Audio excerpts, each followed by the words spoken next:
Good evening, everyone, and welcome to Social Chat here on YouTube Live. I'm Michelle Stinson-Ross. I am joined by my ever-present co-host, Alan Connect.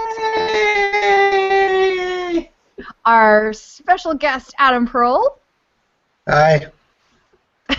Yeah, he's being tamed tonight. And also, I just got back from the dentist, so give me a break. Yeah, he's got 2 new front teeth. One.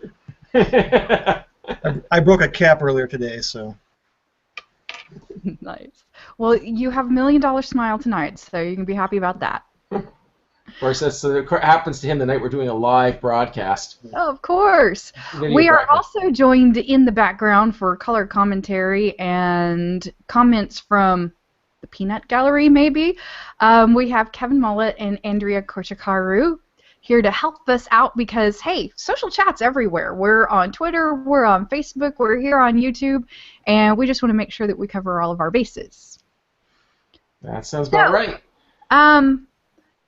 As far as introductions go, Alan, do you want to kick this off and let folks know a little bit about what you do and, more importantly, what topic we're discussing tonight? Well, it's a loaded question there. What do I do?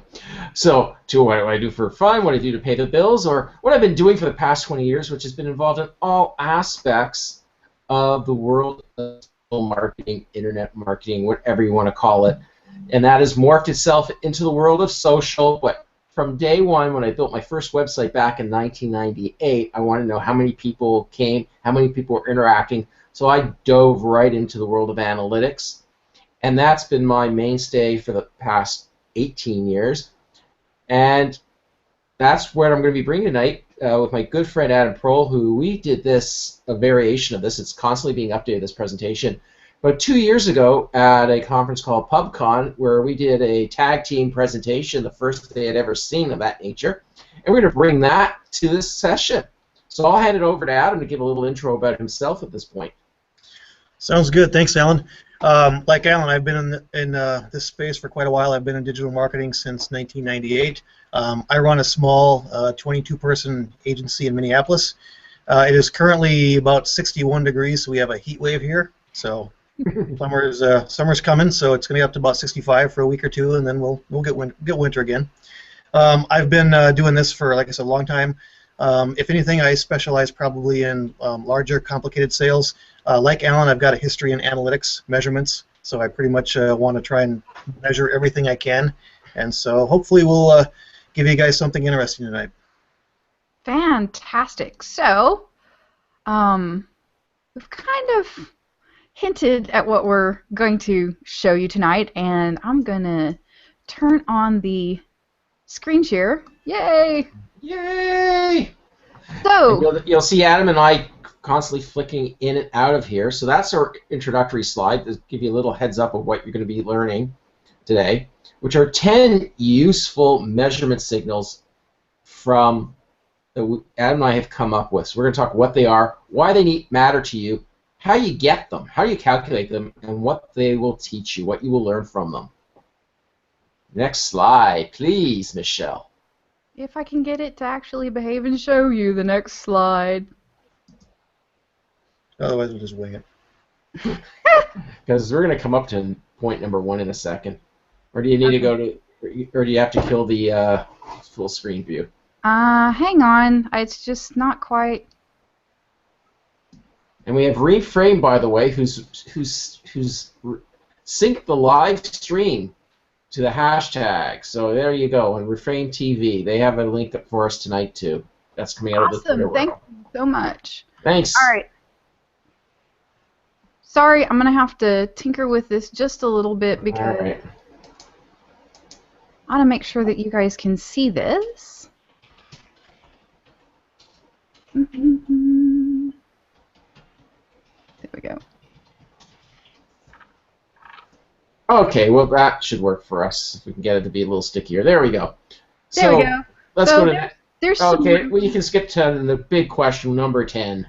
Skip that one. There we go. Adam, why you're 10? up. So why 10? Well, next slide, please.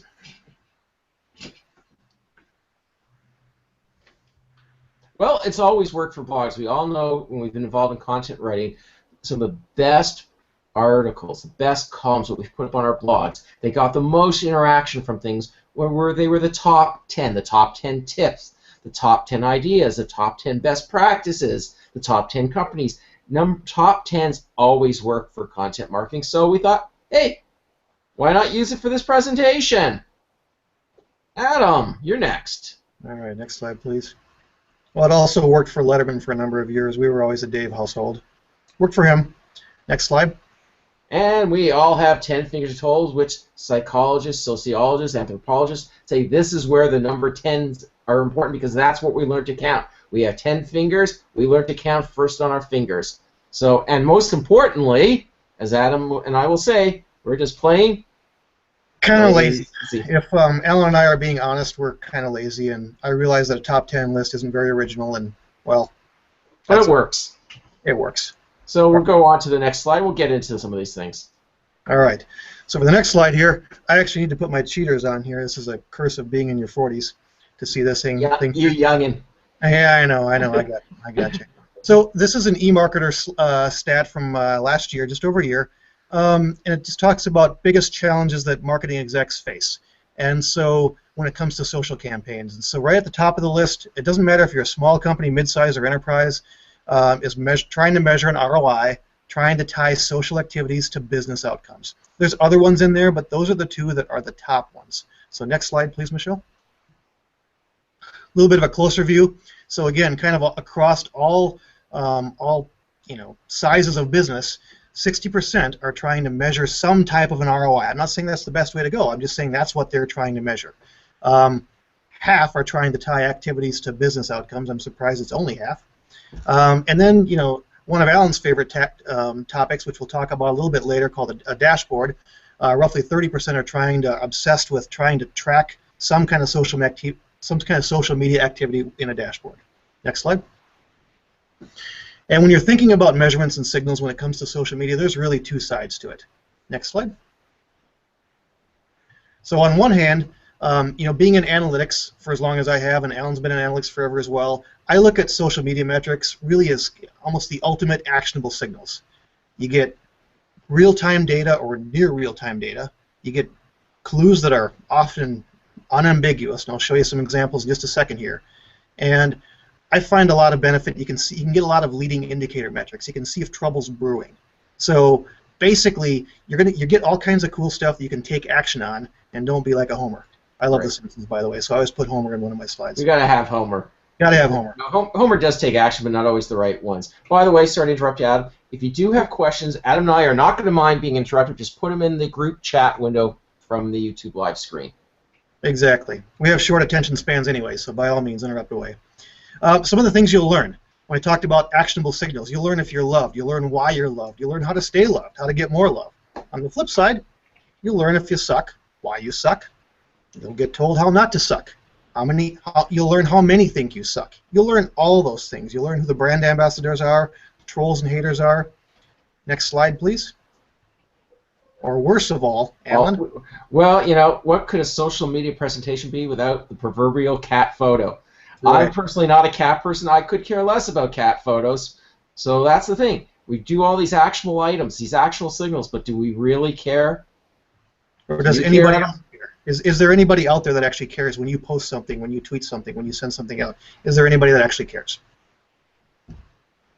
Next slide. Now, I've been saying this for years, and I know Michelle, my co-host, we've talked about it. I've done conference presentations about it. We know that social marketing is more like a bar conversation, a networking event, a cocktail party. You go there, you start the engagement, you start chatting. Do they pay off immediately? Rarely. You're hanging out at the water cooler, for those companies that still have a central water cooler or coffee machine, whatever it may be, where you get the latest gossip. It's about building business and personal relationships. So different than the pay-per-click Google search ads where people are looking for a widget and you have an ad for a widget they're going to click and potentially buy.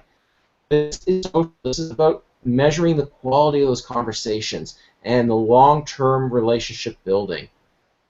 So let's go on. Guys, if I can interrupt for a second. We do have a question. Joel Heckman is asking what type of executives took the survey that you were showing off. He said it seems like CEOs seem to like the ROI while marketing execs like the action items. Can you? It was, to my knowledge, it was C-level and VP level. So like VP, EVP, marketing's included in there. Finance is also included in there. CEO, CMO is certainly included. So marketing was represented, but it wasn't just everything. It wasn't just marketing, and more marketing executives, C-level in marketing agencies, are looking at that, not because they personally care, but because their clients are asking for that information. Right. Yep. So let's get on to our next slide. And we're going to talk our first point. We've got 10, so we're only up to number 1. That's our intro. So now we're to number 1. The key point, number 1, is monitoring and research. We have, whatever we're going to be measuring, we have to monitor it, look for those changes. And more importantly, to know what we're monitoring, we have to go out and do research. So let's go on and get into a little bit more depth of what I mean by monitoring and research. So first of all, and more importantly, is the research. Is there an audience? You need to do the research before you start engaging in social marketing. You may be saying, I want to market, 18 to 22-year-olds, and I'm going to go on a Facebook. But are the 18 to 22-year-olds really using Facebook? Are they there for what you want to talk about? Do they care about what you want to talk about? More than likely not. They're over on Snapchat. So do your research. Know where your audience is. And just because they're on Snapchat doesn't mean they want to talk to you, right? They go, like Scott Stratton says, they go to Snapchat so they can get away from all of us. That's right. So be very aware. Next slide. So that's part of the research we have to get into. Next slide, Michelle. Mm-hmm. All right. If you're a brand, this is actually an example of a brand that they make school supplies, class rings, things like that. And so they were having a discussion about, well, is our product really even? How do we even know if anyone cares about our product, or if they're actually, proud of it, or if they're actually doing anything on social? And this is a clear example of you don't need any kind of a fancy tool. Just use what you already have. This is nothing fancier than logging into Instagram and just typing in a couple hashtags and seeing what kind of volumes you get and what kind of activities. So as you can see around class rings, in yearbooks, there are plenty of teenagers that are happily posting pictures and all kinds of activities around that. Next slide, please. This is a quick little tool that's called Trends Map. It's kind of a fun tool if you're trying to do some research and just want to see what's trending in a particular area. So, for example, here's a quick little screenshot about a month or so ago of Alan's hometown in Toronto. And as you can see, Alan is a big Kanye West fan. That's right. I created that whole that's him. You made that popular, the hashtag. I was tweeting out to Kanye. That's really what it is. But they talk all the time. They talk all the time. And apparently they talk a lot about Trump. They do. well, we were more, about Pie Day, except he can't spell. We were talking about blueberry pie, but anyway. Yeah, Alan thought it was blueberry pie, but no. Next slide. And of course, I can go pick on Adam and the Minneapolis-St. Paul area where Adam lives and works. They're really into Obama and Bernie, so come on. We mustn't forget they're also talking Bitcoin there, so that's how they're paying off the politicians. Bitcoins are huge. So anyway, that particular tool, Trends Map, there's a free version, but there's a paid version as well. So it's kind of, if you're looking for just some general trends in a particular area on Twitter, it's an easy way to go look. And it's very visual, which is pretty cool. Next slide, I think. Now we're up to point number 2. There we go. I got my 2 fingers. Yay, peace sign. One of the things that brands tend to forget, what are people saying about your brand? Monitoring your brand references. So let's get into this. Michelle, next slide. All right. Now, this first one here, I like this first one here because the first one is obvious. If you're the Chutney restaurant and you kind of want to be known for the quality of your food, right, and the atmosphere, the ambiance, you probably don't want to be known for a dirty tablecloth. So this first point is obvious. If you're the restaurant, yes, you want to be monitoring what your customers are saying about the experience they have in your restaurant. Next slide. However, I oftentimes hear about B2B companies saying, well, what do I really need to pay attention to this for? No one's talking about my brand. And you know what? They might be right. If you're, for example, if you are a B2B provider that provides linen services to restaurants, no one's probably talking about your specific brand. However, as you just saw from the previous slide, I can guarantee you they're talking about your customers. And they're talking about your product. They're talking about your product, they're talking about your customers or your potential prospects. And as a B2B service provider, as a B2B company, if you keep your ear to the ground and you have a sense for the pulse of your customers, and that's a conversation starter. That's a reason to talk to your customers as a B2B company. And if you know these things, you're going to win every single time. And I will point out, this is also, if you're monitoring and that restaurant chutney was your customer and you see people talking about it, don't wait for them to call and complain. Say, hey, we saw this for you. Get on it. You can approach your customer and say, we apologize, whether you're giving them a discount on their next order, whether you gave them some other incentive to think, because that may shut the door on somebody who is monitoring it, who's going to use that as a lead. Hey, we would never let this get through our quality checks. So that's an opportunity of B2B, is monitor your industry, monitor your clients, and see what they're talking about, and see if you can find a pain point and either address it, make it go away for your customers, or address it and get a new customer. Next slide, please, Michelle. All right. Number 3, what are the emotional sparks? This is the fun piece right here, because as human beings, I'm in analytics, Alan's in analytics, whether we admit it or not, we do things based on emotion. So we take action based on emotion. This is nothing new. This is not unique to social media. We always take action based on emotion. So I kind of look at this as the why behind the what. So understanding that emotion, it's a little bit like this, a little bit like digging. So we had a token cat picture. I'm more of a dog person myself, so we had to include a dog person. I'm a beach person, so we have to have a beach shot. There you go. A beach shot too, yeah, that's that. So next slide. Digging for this stuff. Now, Alan, why do you suppose a bunch of tweets about people being fired would be popular? Well, for those who still remember HMV and on their downward spiral, this is one of the things, and why you need to monitor it and not potentially just give it to one person. In this case, they gave the keys to the social media account, the Twitter account, to whether it was an intern, whether it was a disgruntled employee, and they start seeing all their friends being fired. There was no cease and desist, let's lock the door and not let the word out what's happening. People, sorry, this is the rubbernecking. Why do we slow down on highways and look at the accident on the other side of the highway causing massive traffic jams? We all want to see a disaster happening. So not only did they start firing people, somebody was tweeting it out, and they had the keys, and there was no stopping this. Now, how great is that for your brand? So monitor, make sure that executives, if you're an executive, that you have someone in charge of monitoring it, and that may not necessarily be the person who's doing it. Not easy for a small company, but a large organization. Hey, we're going to change all the passwords today because we know something big's happening. We got an announcement. Let's lock the door. So that's one of the things you need to do. On to the next one. There's a clue right there. All right. So again, this is digital marketing, social media. So we have to have a Star Wars reference. We need Star Wars. Yep. We've got, and yes, we did have like a checkbox, so we checked that off, so we can check off the Star Wars checkbox now. So that's all make Kevin Mullen happy. What's that? So Hollywood gave us a great lesson last year, about a year ago. When when the Star Wars trailer came out, that first full trailer came out, right? This is now, to be fair, this was about the most anticipated movie of all time, and that full 2-minute trailer, the last 3 seconds of that trailer, if you remember, all of a sudden Han and Chewie pop up. And then Harrison Ford, growls out, "Chewie, we're home." So sorry, that's my bad impression there.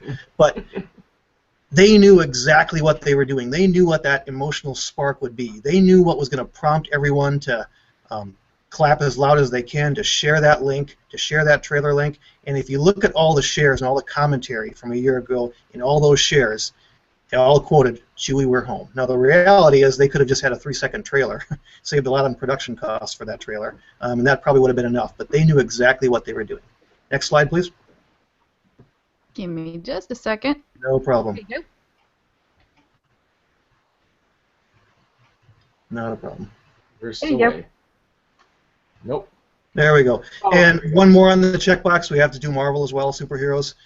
Same thing. With the new Captain America Civil War movie, And so they planted the seed 6 months ago. Which side are you on, Team Cap or Team Iron Man? And so all kinds of people were having fun nerd debates. Nerd debates are even more fun than political debates, to be honest with you. I mean, way more fun. And so it was really fun just to see people sharing those links and sharing and kind of debating the merits of whether they should be on Team Cap or Team Iron Man side. It's an awesome movie, by the way. No spoilers. All right, next slide. All right, number 4. This is what I like to call a proactive, positive engagement. All right, what does that actually mean? Next slide. Let's go through it, and I'll show you here. So the task here, again, back to that emotional spark analysis. This is a popular restaurant. Again, I live in land of 10,000 lakes, and so it's a very popular restaurant on the largest lake in the Twin Cities metropolitan area. And they get a ton of interactions on Instagram, on Facebook, on any type, almost any type of social media, except for Twitter. No, but there are not a lot of tweets from there. But they get a ton of interaction, a ton of people sharing and posting pictures. Well, the emotional spark there is pretty obvious. It's the venue. The food's good. It's good food there, but they are a restaurant right on a lake. You can pull up there on your boat. If you want to eat out on a deck with a sunset lake view, there's like no other place. They know exactly what they have to do, and they encourage people to do it. All right, next slide. Next one here is the what I call the check-in ratio. You know, I don't really care about likes. The fact that this place has 11,000 likes doesn't mean a whole lot to me. When I'm looking at this stuff, and again, this is all publicly available stuff. You can look at any business Facebook account and see their likes, see their check-ins, and see how many people are talking about it. Now, the talking about metric, sometimes it's a little bit squishy, but it gives you a good general sense. If that number is 0, that'd be bad.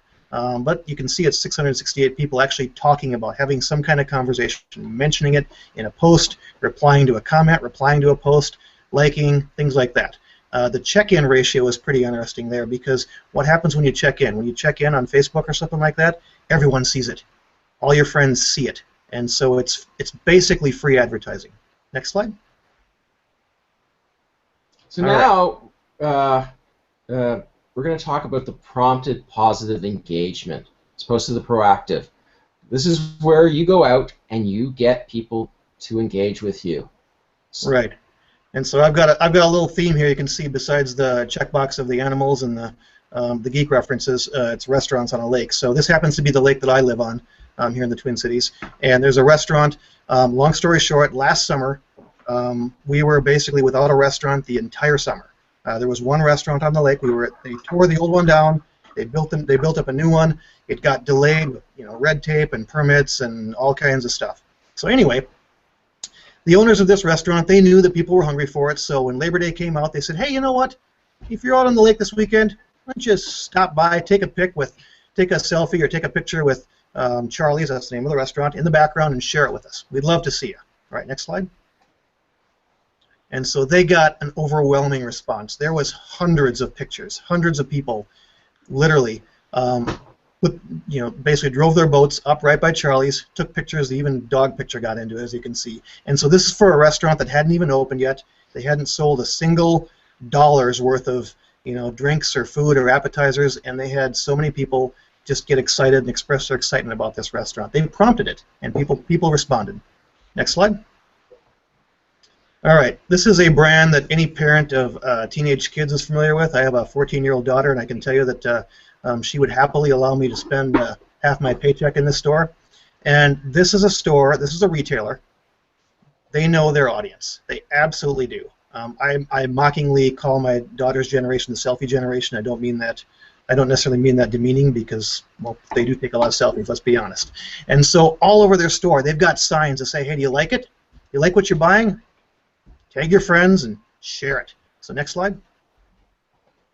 So again, they know their audience. So what they do, they get rewarded for this. So if they get, as you can see, they've gotten this is just on Instagram. They had like over 200,000 posts with the Rue21 tag. They got almost 9,600 posts with the Rue21 selfie tag, and they actually work with all of their individual stores and the individual malls, and they say, hey, watch out for people if they happen to tag your particular store.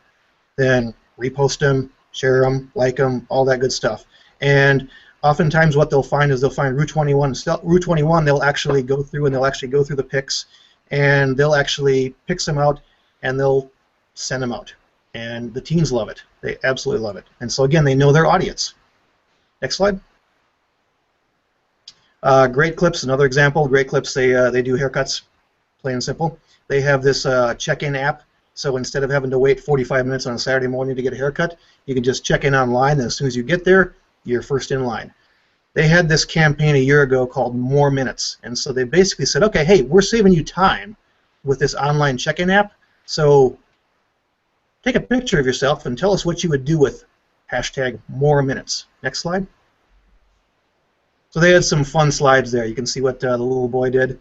They had a tremendous response to it as well. And again, when this stuff gets broadcast out, when you're asking your customers to tag you, to put out this, to use this hashtag, you're getting amazing free advertising. Next slide. And if you're doing great haircuts, somebody might say, I like that, and I might come and join them. Exactly. Next, we get the nerdy stuff with Alan here.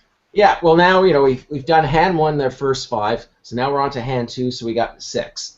So audience participation ratios, and this is something I've said for more years than I can remember. This is something I went way back when I was studying statistics, that numbers are meaningless out of context, and that's why we need to look at ratios.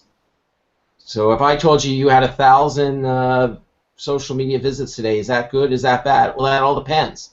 If you have 100,000 followers, that may suck at having a 1%. So that's why we like looking at ratios.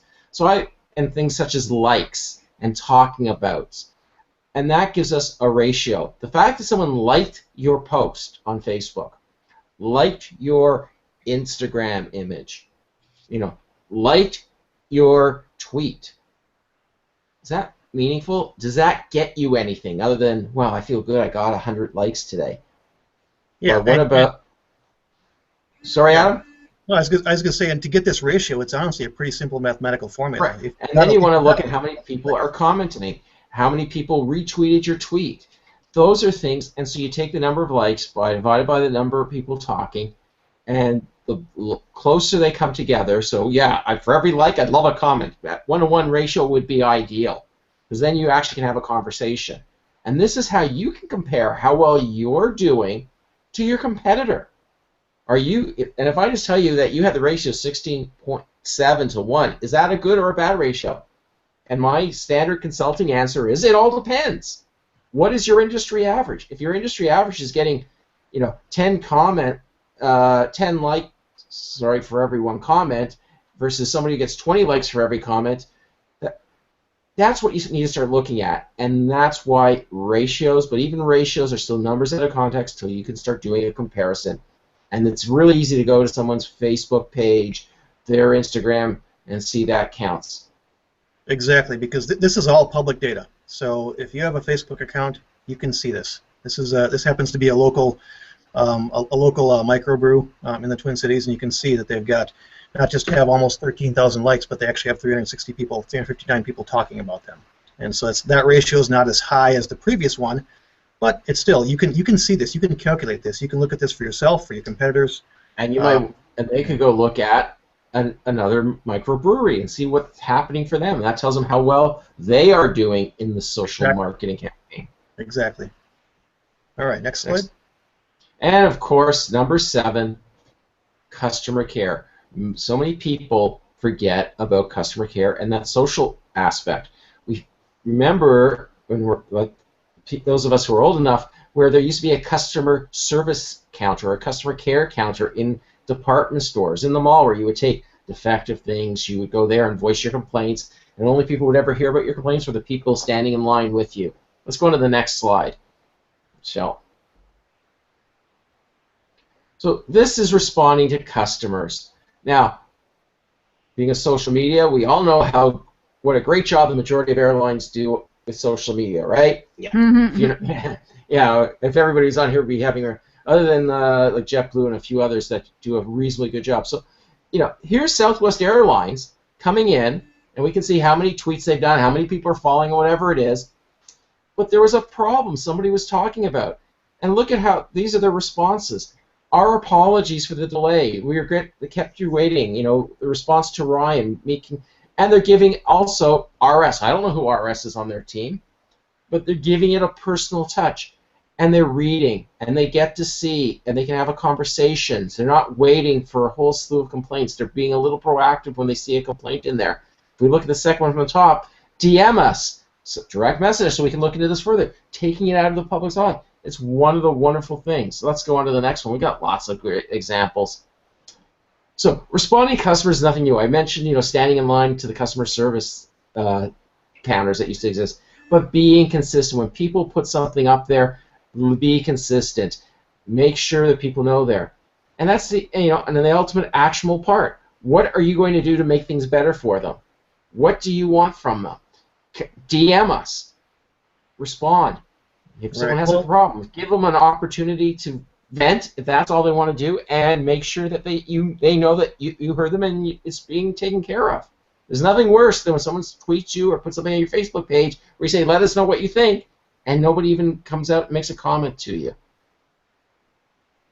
Next slide, please, Michelle. So, once again, we're here about all sorts of things, and this is, hats off to Target. I'm in Canada. We used to have Target. They came up here, and they failed miserably. But anyway, problems with things. They ordered something, the wrong thing came, and they're venting in public on their Facebook page. Look at Target's response. They didn't, shy away from it. Hi, James. We apologize for the service received. This is the kind of experience. This is not the kind of experience we want you to have. Let's see what we can do to make this right. And they give them a place to contact them. And by the way, Sue signs it.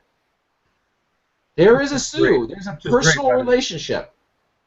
And that is something that more brands, you don't want to hear, Target.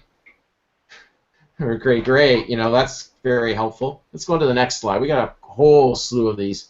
And there's my co-host, Michelle Stinson-Ross. Yay! I was on the phone with her literally as she was telling me she's running over to CVS across the street. She was in Las Vegas for a social media conference. And we were having a talk, probably a chat about SocialChat or something on the phone, or Skype to be correct. And she had a cold coming on, and she told me she was going over there, and she even tweeted out, guess I'm making a CVS run this morning. My throat tickles. I need some Zicam. For those who aren't in, the U.S., Zicam is just a cold remedy, pre-cold treatment, whatever you want to call it. It's amazing. It keeps speakers on their toes. There you go. It works. But look at this response that Zicam sends her. Social Michelle R. Oh no, feel better faster. And they send her a coupon because they know she's going out to buy it. She just has to click on it and get the coupon. Woohoo! Well, unfortunately for Michelle, the CVS was just across the road and she had to run out. And I guess she didn't have to pick this up on her smartphone right away. I wish I didn't walk so fast. I'll save that for the next time. But they gave a coupon. And I know Michelle's going to talk about this because we just spoon-fed her on there. But they just made her a super-duper brand advocate. Michelle has talked about this in her conference presentations. I've talked about it in numerous conference presentations. Adam has talked about it in his conference presentations. Look at all the free publicity Zicam got for giving Michelle a coupon. And they take great care of me ever since. So not only did I wind up with a coupon at the moment, but I got to know their community manager. She sent me a whole care package the next cold season. I had all kinds of Zicam products. I had travel tissues, and they even sent me a little stuffed cold monster that has been to other conferences with me since. Yes, I have become a Zicam brand ambassador because they are phenomenal in the way they treat me. And I wish more companies would do this. Well, and you know what? Hey, Alan, Michelle, one thing I wanted to point out, if you look at that top tweet up there, throat tickle means I need Zicam. There was no hashtag. There was no @ mention. I mean, they were really monitoring this. Mm-hmm. They're monitoring, once again, right at this point number one, monitor. They were monitoring their name, their brand. And by the way, where was CVS in all of this? Let's go to the next slide. CVS, huge chain of drugstores, they have the money to set up a monitoring system. And did they touch base with Michelle? Did you find this Zicam you were looking for? Did you get everything you need? We hope you feel better. No, they missed an opportunity. Michelle isn't mad at them for not contacting her, but look at that missed opportunity. And that is why you need to monitor your brand. Now, here's one for me. This is from the Hyatt. I was down at a conference in New Orleans. They did a spring conference 2 years ago and 3 years ago, and somebody who I know, Lauren Baker, was saying, "Hey, where's everybody staying?" Because we're all going down to the conference. I said, "Well, I'm staying at the Hyatt Place because I stayed there last year. It's across the street, great place." You know, that was my response to him. Hyatt responds back to me, "Glad to have you back. If you need anything before or during your stay, please let me know. And thank you for choosing." And, you know, PR, I'll assume is their initials. I hope it isn't their public relations team. And you'll notice it's not. By the way, I started having a conversation with them. Another speaker who I know starts seeing this conversation because we follow each other on Twitter. Ashley Ward says, "Hey, you know, Hyatt," because they just said, "Get back to Hyatt, things to do." They start having a conversation. That's, once again, very public. That is an example of doing it right. They picked up, Ashley responded to them, and here's another great one, and this is a positive one on an airline. Some people may have bad experience with Air Canada. For the most part, I've had great dealings with them. They have an online check-in. You know, you get your boarding pass, you know, 12 hours before your flight or whatever it is, 24 hours before. And I was trying to sign in, and I'd go through the system, and it would reject right at the last second. There was no error messages, nothing. So I tweet them. "I'm having problems checking in for my flight." I just, simple question: are your systems down? Get almost to the end, you know, and then it says, "I can't register." Like, what's going on? They simply said, "Hey, Alan, follow us, DM us your booking reference, we'll look it up." I did. I followed them. I sent my reference number. Within 5 minutes, they responded back to me with an apology, saying, "I've been randomly selected by CSA," who's like the TSA in the U.S., "for random security check," meaning I have to present my passport or my Nexus card, which I love my Nexus card. It allows me to bypass security and Super 8 and customs and all that fun stuff. That I was asked that I have to present my ID in person before I could get my boarding pass.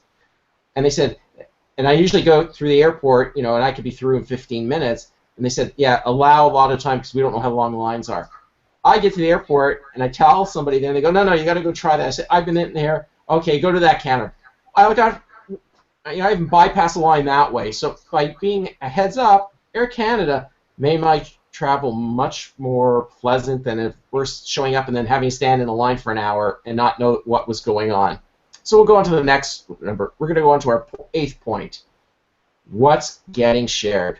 It still boggles my mind that people have no idea they're producing all this content on social and they have no clue of what's getting shared. They don't track it. They just put it out there. They're broadcasters. They think it's a radio signal that will just go on and on and on. So let's go on to the next slide. Excellent. Because sharing is caring. So this is a tool example. It's a tool that we use in our agency. It's called BuzzSumo. I don't know what it costs exactly, what license, but it's not too expensive. It's worth every penny. And so, for example, let's say you're a retailer or a brand that has hardwood flooring. And so you're like, "Oh, geez, what are people actually sharing and what are people talking about when it comes to hardwood flooring?" If you look at this right here, it's a simple keyword search. I've got a sampling size of roughly 14,000 articles and over 700,000 shares, so it's a decent sampling size. Next slide, please, Michelle. And I run that, and then this is what I get. I get a nice little chart, and it tells me the type and the format of what's being shared. So, okay, most popular thing is list, top 10 list, right? Top 10 things you can do with hardwood floors, I guess. Also, how-to articles, all content, videos, things like that. It not only tells you what type of content, but where they're being shared. So in this particular list, you can see Facebook is tops, Pinterest is a very distant second. LinkedIn's pretty much non-existent, as you'd expect. So this can give you clues to customer behavior. And we also know that Twitter is not a real number because Twitter's fire hose has been turned off from many third-party apps. So yes, it has. Excellent point. Next slide. Hang on just a sec. There we go. So your job then really is to figure, not just to be a copycat, but it's to find your angle. So it's like, all right, well, people love lists. People love how-to articles. Great. What can we do? What can we do instead of just reproduce that? Don't just do a Me Too. Next slide. And we have to have another Star Wars reference. I'm sorry. And we'll give our WTF SEO people shout out here as well. Hey, Ryan. Want to talk about this one? It's their annual May the 4th be with you day post. Yep. So obligatory Star Wars posts. Again, they basically they're like the onion of the SEO industry. So I thought it was kind of funny. It was a great one to put after that. So, nice. Hey guys, Kevin stepped in. He said Social Crawlytics has a free tool that's similar to what you guys are showing off right now, and just thought we'd pass on that little tidbit of knowledge so the rest of you can know a little bit more about what tools to go get and how to save some money while you're monitoring this stuff. That's a great tip. That's a great tip. Social Crawlytics. It's basically spelled just like it sounds. Right, and it's I think that one. I believe that one has the same issue with Twitter data, but otherwise, yeah, it's a very. And if you want to put it out on our hashtag on Twitter, that'll be great because people will pick it up there. Awesome. Great. Well, and Kevin and I might just have to circle back around and add a few tools to our blog post on SocialChatNetwork.com to go along with the embedded video and all the kind of stuff that we're talking about. We might have to just give you a little bit of a hookup. All right, well, let's continue on here. For those of you that are watching live, I'm also going to add that the name of that tool to our chat over here. So, sorry, guys, go on ahead. No problem. That's great. There's so many tools out there, and that's great. I mean, to have tool recommendations is awesome. Muckrack.com/whoshared. That's another good one. Basically, it lets you break down by network, and it lets you look for primarily to see if journalists are sharing your content. And so this is an example from a recent conference that Alan and I both attended about a month or so ago. So you can see quite a few LinkedIn shares. You know, there's 174 Google employees on Google Plus shared it. Not very many pins. No Twitter data, of course. Next slide. And now we're going to come to one of my favorite things, URL shorteners. My personal favorite is Bitly. If you're using Hootsuite, you get the Howley, and you can get similar data through the Hootsuite app. Google has the goo.gl. There's, on Twitter, if you're using TweetDeck, you get the .t.co. Whatever it is, they all have this ability that you shorten your content URL, and you put out the shortened URL. They will then give you tons of information for free. I love Bitly because I have a custom URL, and it's branded for me when I share my tweets. But you can see here a snapshot of some articles I had just shared. They're not my content, but we can see it was an article about Burger King. Well, okay, I put it on Twitter. I got 7 clicks came through my sharing that link, and that was 7 out of 48 clicks that Bitly captured. So if other people were sharing on Bitly, there were 15 saves of that one. So it's telling me what content people like to share, how effective I'm doing, and I can see my first one. I got a total of 0 people sharing, and only 4 people using Bitly shared that one. So it gives you an idea, and gives me an idea of what people who follow me like to, share, click through, and so forth. And here's really, when we can start going through. This is only the data that's gone through Bitly. Let's go to the next slide here. Okay, while we're switching to that slide, Andrea just reminded us there are some questions about Twitter cutting the fire hose and the third-party data. How accurate are you guys finding that is? If I look in real time, it seems to be with Bitly seems to be very good. Keep in mind that they're using actually Bitly to power the t.co functionality. So one little trick is if you get a t.co URL, put a little plus sign at the end of it, and you can get all their information. So, but a lot of third-party tools, the information is good. But with Bitly, I'm having no problem with the data, at least up till now. Yeah. Thank you. But one of the things with Bitly and most URL shorteners, you're going to get real-time analytics. I put something out on Twitter, or I use that Bitly link on Facebook, or with a LinkedIn post, or whatever it is, I start seeing, real-time when people are clicking through. I can see where they the referrers. They were Twitter. There was in Hootsuite. Someone saw it in their Hootsuite stream. I get breakdown by countries: Germany, U.S., unknown, and we continue out. We get more information that you drill. I get referrers, even more referrers that people got it in their email and other or using it through apps.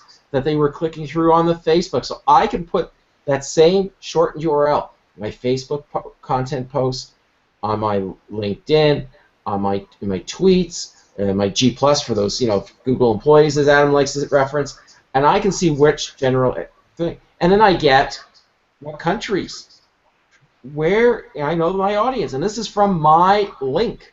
So let's go through, and you can actually sometimes find out who's actually sharing your content too. But let's go on to the next slide. So these are coming in near real-time pieces. Now another one is, depending on your industry and your content, if you have a lot of people sharing on Pinterest, this is a great tool. Go to pinterest.com/source and put your primary URL in. You will get your domain, your www, or if you don't use a www, you'll get all the posts that are being shared. And it's a wonderful way to not only see what's being shared, you can actually now drill down and see who's sharing it. Is there someone who likes sharing your stuff? Once again, going back to Michelle's example, as I can, who are your brand advocates? Who's sharing all this great stuff? It's a great way of discovery. Next slide. Now, what are true engagement metrics? What is the C-level looking to hear? What can you present that has meaning and value to the organization? So that's number 9. We're counting down to number 10. The big one's going to have a drum roll in a few minutes. Let's get into number 9 here, Michelle. We're getting there. All right. This is actually a tool called True Social Metrics. We use it at the agency as well. And it's got a great story behind it, which I'll cover in a minute. But what they've developed some metrics, and to them, a conversion rate, it's not like an e-commerce conversion rate where there's a purchase or something like that. A conversion rate really is, okay, we're posting all this content. Again, how many people are commenting or replying on that post we did? That's that's a conversion rate, because they call it a conversion rate because there's actually effort. You have to actually make an effort. The next point down, the applause rate, that's simply like a favorite, like, plus, thumbs up, things like that. That's great, but it doesn't take as much effort. The conversion rate, commenting and replying on something, actually takes some effort and some thought. Amplification rate, that's when you get into sharing, retweeting, actually clicking on the links, things like that. So those are the metrics that they've developed, that they've looked at, and that they use for their tool. Next slide, please. This is actually a dashboard example from True Social Metrics, so you can look and see all the you can look at the different platforms there, and you can see in the red square how they're calculating that: posts, comments, shares, favorites, things like that. So you can look right down the list. Next slide.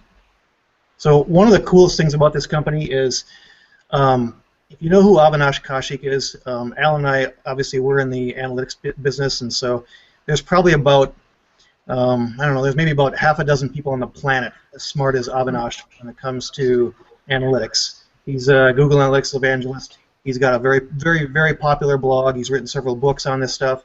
And so about 3 or 4 years ago, he took a stab at social media metrics. He's like, all right, I'll play along. So if we really want to try and figure out meaningful metrics, meaningful stuff that we can measure when it comes to social media campaigns and social media engagement, here's what it would look like. I don't know if it's possible to do, but this is what I would do if I were trying to look at this. Well, a couple guys basically read that blog post and decided to build a company based on what Avinash wrote. And so it's a really cool story. So check it out, True Social Metrics. Next slide. Now we're going to be getting into some, the math behind all this, and we're going to talk about value to weight. What is the weight? Now, when we talk about a share weight, you have to think, and this is unique to your organization, what is a share worth? What is a Twitter share worth compared to a Facebook share versus a share or post onto LinkedIn? What are comments worth?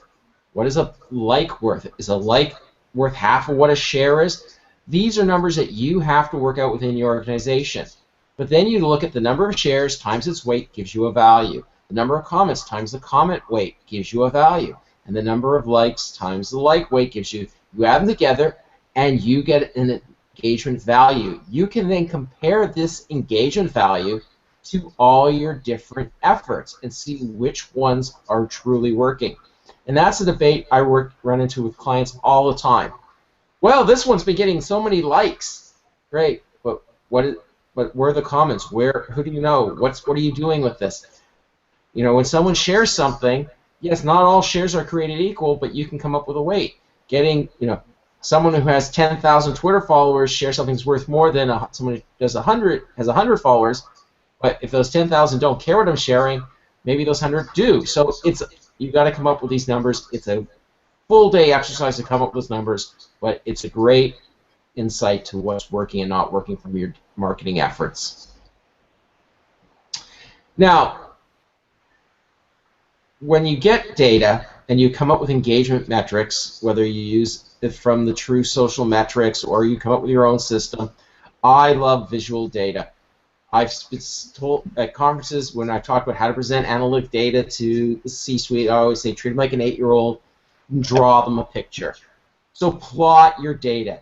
Give it an easy-to-understand graphic that even the CEO can understand without you having to be in the room to explain it. So what is the best day of the week for engagement? Is it Monday? Is it Tuesday? Is it Wednesday? Is it Sunday? It may vary depending on the subject matter. What's the best time of the day for posting? Don't get someone who says, oh, you should always post at 10 a.m. 10 a.m. where?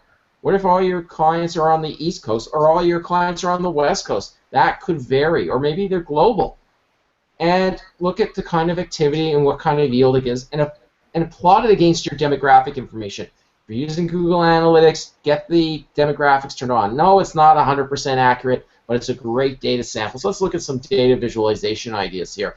So this is from a client where we have different venues that we were doing some marketing with, and we want to know what day of the week is there. Now, the reason the numbers aren't so clear is because I can't really give, share a lot of this information, but we can see in the first upper left quadrant there's a square, and Saturday, Sunday with this venue are the the strongest days of engagement of the week. Pretty much a tie, Saturday and Sunday.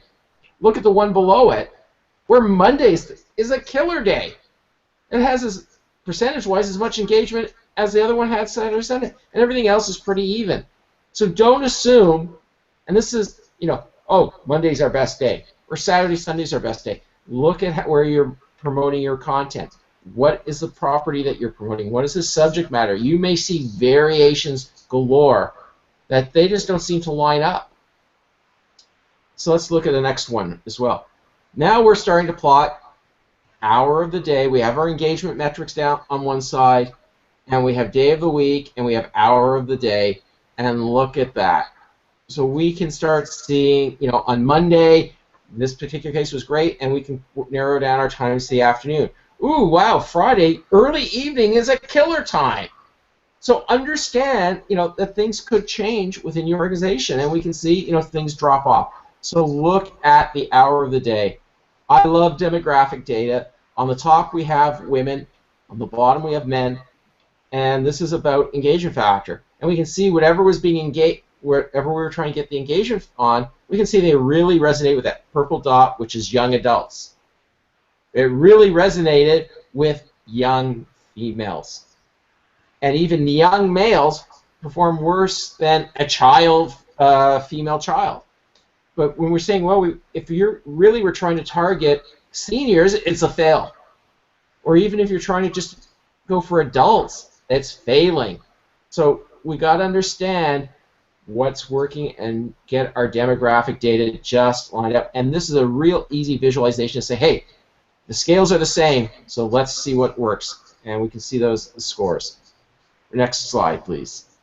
Here's another one. This is you can see that they're coded accordingly, and various numbers. Once again, I'm plotting engagement factors against a similar demographic breakdown, and we can see where the numbers vary, and we can start seeing young adult females. This is across a more complex where we frequently will roll up M into one thing, but we can see where they go, and we can really see how similar the engagement factor has been across this particular one, and then we could do different types of content comparison. Now, number 10, there's our drum roll. There's 10. We've covered off all the important stuff. So let's talk about what's useless, and a lot of this is what we're frequently asked to provide. And nothing worse than I hate when I go to analytics. These are the days 20 years ago people were asking for how many hits on a website. I still want to hit people for that. Getting a follower count is useless. How many fans you have, how many likes you got. Ooh, the reach. Yeah, my reach. Our social chat, we had a potential reach of 1 million. Well, how many people really saw it? How many tweets did we put out? How many posts did we put out? How many mentions? How many impressions? Whatever a simple score is, once again, I said this earlier on tonight, it's out of context. Numbers out of context are meaningless. We need to put them into ratios. We need to give them meaning, or otherwise they're just meaningless. You're just following along blindly. Next slide. Reach and impression metrics. Once again, these are the social, from the web we had hits. Fundamental flaws, not actionable. You got this many impressions. Woohoo! What did people do with it? We want to really understand the engagement factors. Just showing me your tweets, big deal. That doesn't mean that 1,122 people actually saw your tweet. It just meant it went in their stream super fast. Yeah. And if somebody's following, like myself, follows a few thousand people, that primary stream is zipping by. So unless you're one of the lists that I actually look at, I'm never going to see it, or rarely will. It was ignored 1,120 times, probably. Probably. So next slide, please. And really, we're going to leave everybody here, and we're going to take a few minutes of questions. And the final thought, if we have one enthusiastic, unpaid brand advocate, is worth more than 1 million unengaged followers who never see your posts. Think of the Zycam and Michelle. She's that one unpaid brand advocate. I wonder how many bottles of Zycam, how many tablets they've sold because of things that she said, and what people be aware of the product. Success measurements might equal no more than one of these, and we got a great tweet. Most reliable shop I've been to. It just gives you, opportunity. People see it, people share it, and that not everybody who sees something likes it, but it might stick in the back of their mind. And of course, I can never leave you, always told leave you wanting more, but we're going to keep giving you more. Social media analytics. Don't wait for the dashboard to take action. One of the problems with analytics, Sarah, on Twitter says comparing actual impressions to potential impressions tells you what your reach goals are, though. Yes, that's to a degree. But one of the problems I find with analytics, and I just do a monthly report for one of my clients, and I hate doing it, this is what happened last month. Well, that's great for planning for next month, which is going to take more than a month to go through the numbers. So it's not immediate actionable. Don't wait for that. That's for some senior executives. If you're the person responsible for analytics and you see something good or something bad happening, you need to take action or get a hold of the people right away so that can be resolved. Maybe there's something happening in your analytics. Just don't wait for the quarterly, the monthly, weekly, or even the daily numbers. Be on it all day long. Look for trends. And on that note, Adam, you want to kick off the final bit? Last slide, please. That's it. Okay, we were going to say. Last slide. Oh, our last slide says, "Thank you, everybody." And I'm sure you're following Adam. If you're not following him on Twitter, make sure you follow him on Twitter. And you just look for him, and you can always get a hold of him. So we're ready to take more questions. I actually have a couple of questions, if you don't mind, because as important as it is to track and follow a lot of this stuff, yes, we need to be aware of what's going on, but would you guys take a moment and speak to why it's important to tie social analytics back to actual behavior on a website? Like for me with my clients, I don't just measure which posts got engagement, what type of engagement.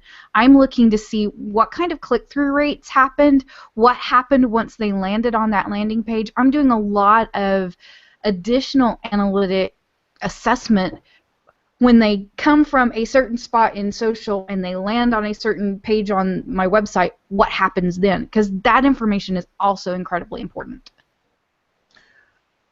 Right, it is. A couple things. Number one, you actually brought up a good point as well earlier. One of the things that, I don't have stats on this in this deck or anything, but anecdotally, it's amazing how many people on social will share something without having actually clicked on the link that they're sharing. There's some stats out there, but it's a lot. And so you're right. That also now people that receive some kind of a link in a social media and they click on it, what does that behavior look like? To me, the analysis there, it's really not a whole. I don't find it to be a fundamentally different than analyzing an email campaign, a paid search campaign, because what you're basically doing on that landing page is, are you living up to the promise of that click? And so whatever prompted you to make that click, whether it was a subject line in an email or some kind of an enticing call to action button, or whether it was something in a paid search ad, or whether it was something that was shared in a social media post, something made you click on that. And so, again, going back and understanding what that emotion is, understanding what it was that made you click, and then, yes, tying that through and looking at, okay, if we had 500 referrers from this link from Facebook who click onto this link, how do they behave? Do they behave differently than other sources of traffic to this page? So how do they? So, for example, if this particular campaign, this particular landing page is also used in paid search, if it's used in email, if we've got an email campaign, we've also posted this out there in social, and so we're spreading it out there in multiple places. How do each of these channels behave? That's absolutely critical to do.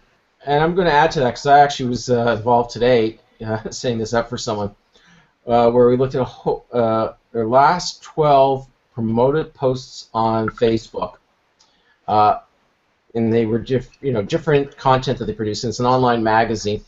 And what's interesting is I was looking at, Facebook says, this is your engagement, this is how many likes, and this is how many comments happen.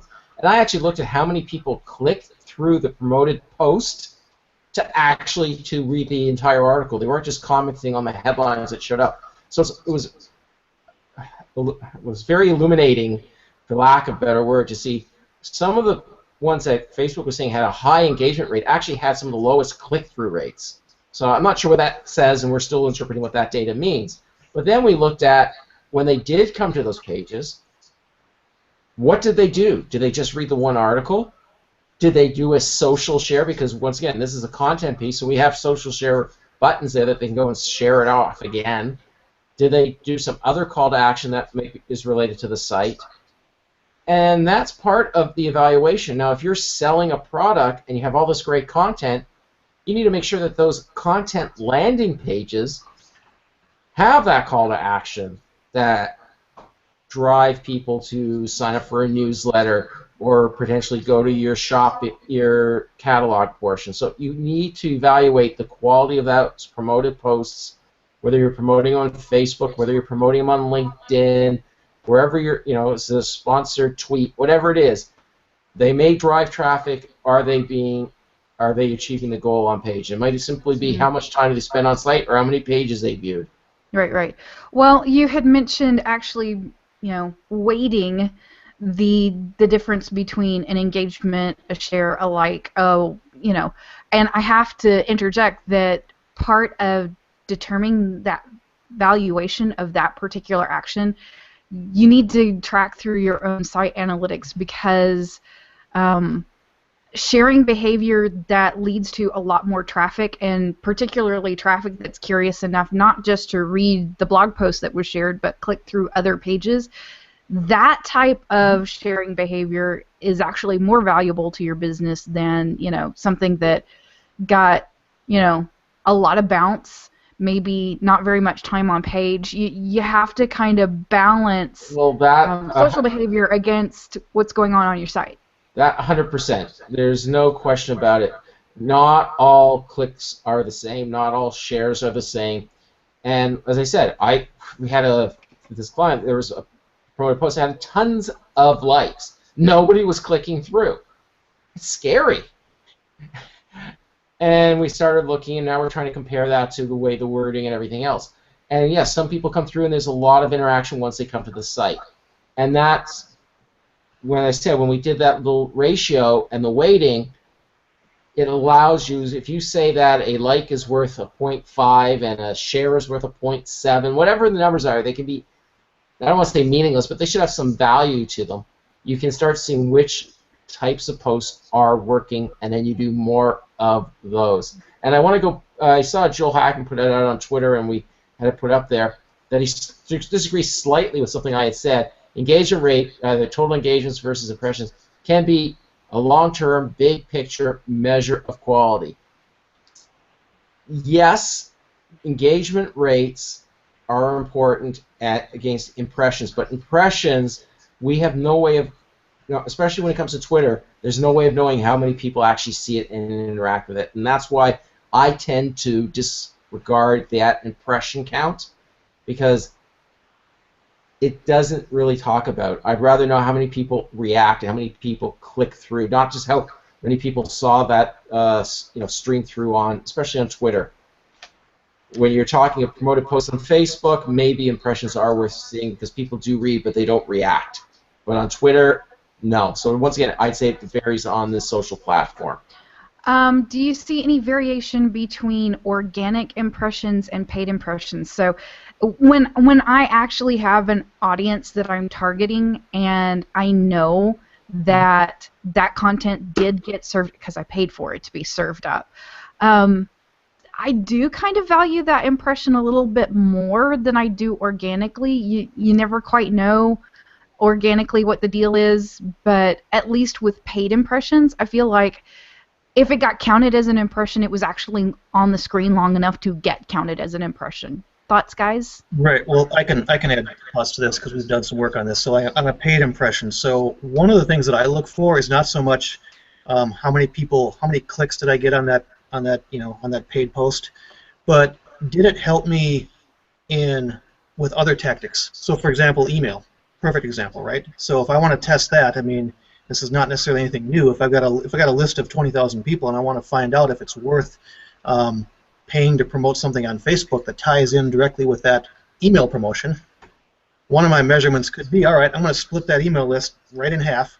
I'm going to take 10,000, I'm going to upload them into Facebook, and I'm going to try and promote something that's relevant to that email, to that 10,000, and then I'm going to leave the other 10,000 alone, and then I want to see, okay, which email performs better, the email that goes to the ones that see the post or the ones that don't see the post, because that can give you some value beyond just what you're seeing for people clicking on the post, right? And so that's one way of looking at it. And so I do agree. I mean, when you find it's kind of funny. I mean, it's like if you want to, for our business, if we want to promote something, we see a lot of value. The only time that we get a lot of organic value when somebody brings their dog into work and we post a picture of that, and all of a sudden then it just takes off like wildfire on organic. Yeah, dog pictures do really well on social. Dogs and babies. Dogs and babies. But one of the key is, once again, not all things, but in some cases, when there is somebody who takes one of your articles, something you contented, and shares it, if you can track that back, sometimes you can get a huge reward from that because it's reaching an audience you didn't think about. I can think of a friend of mine who does a little beauty, cosmetic, whatever products, and constantly is on Facebook. And every once in a while, I'll see it coming from someone who I didn't even know they're friends with, talking about their product, and they're sharing it off their website. And it's amazing, just the reaction that people start having. So once again, it all depends on who that person is to share. And yes, some people will go and like and share content, and it falls into deaf ears because their friends and family on Facebook don't give a damn about it. So what's the point of them sharing versus going into a promoted post or an ad where you can do very targeted marketing? I'd say that is definitely worth more, but you can't completely discount the other one. All right. Any more questions out there, everybody? I am checking both of the feeds on my screens, and I don't see anything at the moment. Do you guys have any final parting thoughts? The only parting thought that I have is when it comes to analytics and measurements in general, and I have a bias on this just because I've been in analytics for a while, and I deal with a lot of senior level executives in my business as well, is that I'm usually not, I don't care about anything that's not actionable. Is the metric and the measurement or the signal, whatever it is you're looking at, whether you want to look at impressions, whether you want to look at shares, whether you want to look at whatever you want to look at, is it actionable or is it just interesting? If it's actionable, great. I've got time for that. Interesting, you know what? I'm busy enough. It's great, but what am I actually going to do about it? And so again, I deal with a lot of executives and I present a lot of data to executives, and so I tend to err on the side of only presenting them stuff that they can actually do something with. So, Right. and I'm going to leverage a little bit out of sometimes I do present anomalies, that there's an oddity sure. with a plan on why we need to monitor it. So the action may not be, I have to increase sales, I have to reduce pricing, I have to do this, there's a problem. No, there's an anomaly, something that and the action may be, it requires further investigation. So don't discount. And the most important thing when it comes to analytics and measurement, start measuring. I can't tell you how many times I've gone into a client who says, oh, we're having problems, we spend all this money on our social, and it hasn't done anything for us. Like, oh, give me some reports, give me access to your analytics. Oh, we don't really have anything. So how do you know it hasn't worked for you? Well, we spent all this money, we didn't see an increase in sales. Well, what did you spend it on? How did you measure any impact? I don't know. So make sure, and if you're working with an agency, hold them accountable. Too many agencies are getting away with shoveling shit. I'm sorry to say it that way. Give me your money and I'll give you a report. Look, I got your followers up. Yeah, but went out and bought your followers and people don't care. Well, and I think it's an important distinction, and I think you guys did an awesome job tonight. Thank you, Kevin. But I think, it's an important distinction that Alan is making here that I want to make sure that people understand is that there is some data that if you do not start accumulating it, it is gone forever. Many tools cannot retroactively go back and rebuild that data. So it is important that you choose agencies and professionals who get that started early, because once you get past that point, you will not rebuild that data, and it really can hamper making decisions later on, because essentially you've removed your ability, you've removed your guideposts to tell you what was working and what wasn't working. And the other thing that I would add, just real quick, that I say all the time is, we're not going to hold any one piece of marketing method or type, channel, or whatever to any higher standard than anything else. We're going to measure everything. So if you have a stack of 10,000 brochures sitting over in the corner, we're going to figure out what the value of that is. If you want to measure social media, which I encourage you to do, we're going to measure that. But we're not going to just go based off of belief and only measure the things that we don't believe in. That is a huge no-no and a really good way to get things wrong very fast. And a last little note, if you are working with an agency, and most agencies will fight you on this one, make sure you own your data. Agencies come and go, but your brand and organization are there, and as Kevin pointed out, these tools are starting to accumulate data on your brand. And if you switch agencies, does the old agency keep your data, and do you have to start from scratch? So make sure that it's very clear that you are the owner of the data, and you have the data, and you can take you may have to pay more, but that is a huge value, and that's something you don't want to lose. That's the assets that you're building up from all your marketing efforts. And how many times have keep your data? And how many times have all of us seen where we've inherited a project where you can't get the old UA account or the Google Analytics account, or they're being held hostage for that stuff, or worse yet, the previous people just chucked the analytics code altogether, and so you have this giant gap in the middle where you can't, you have no idea what happened. Just makes you sick. Joel, we can't help ourselves. We just have to give away all of the good secrets. So I'm getting some comments in our live feed. Joel says, "You're giving away all of our secrets. This is exactly how we keep customers for life." Yeah, well, to me, an educated consumer is the best customer, and I believe in educating them, letting them know, and then I overwhelm them with the facts. Yeah. That they go, I don't want to deal with this. Just you go, you do it.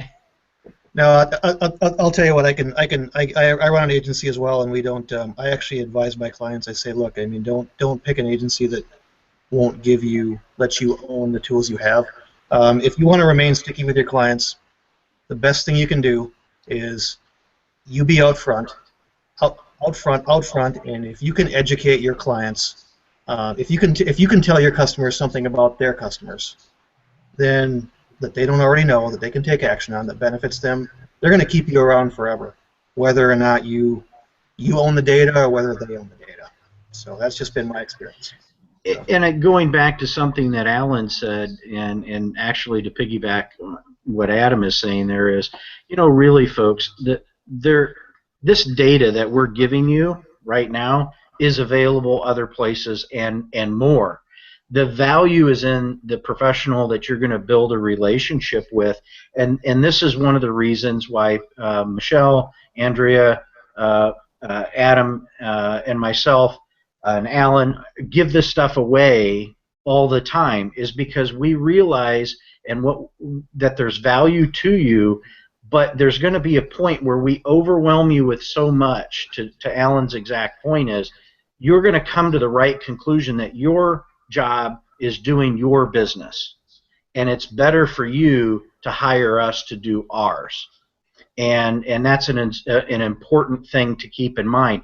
We can give you things, and I'm never begrudging people who I give free information to and they go off and do it, because then they're going to go tell people that I knew how to help them fix it, and then I can overwhelm those people, and eventually you run into the folks that just don't want to screw around with it themselves, and those are the happy people that I want to work with anyway.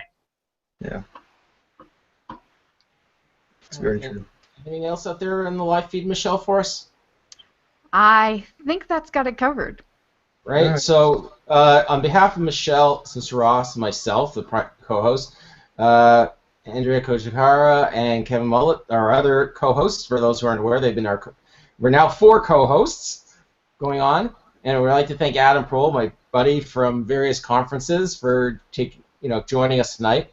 Love to get your feedback on us doing this with YouTube Live. Once again, we said that when we took our little break a couple weeks ago, about 2 months ago now, to figure out how to take social chat to the next level. We're trying everything, so we'd love your feedback. Send us a tweet on the hashtag, whether you liked it, didn't like it, or what you liked or didn't like about it. Let us know so we can continually be refining social chat, making it the best chat, period. I can't call it a Twitter chat anymore, even though we still spend time on Twitter. I believe we're back on Twitter next week. Yes, we are. We're back. All right, and check out socialchatnetwork.com for what's the summaries and all updates and so forth. Michelle, Kevin, any final words? I think that takes care of us for tonight, and I hope everyone has a fantastic week. And like Alan said, we'll see you on Twitter next week. All right, thanks everyone.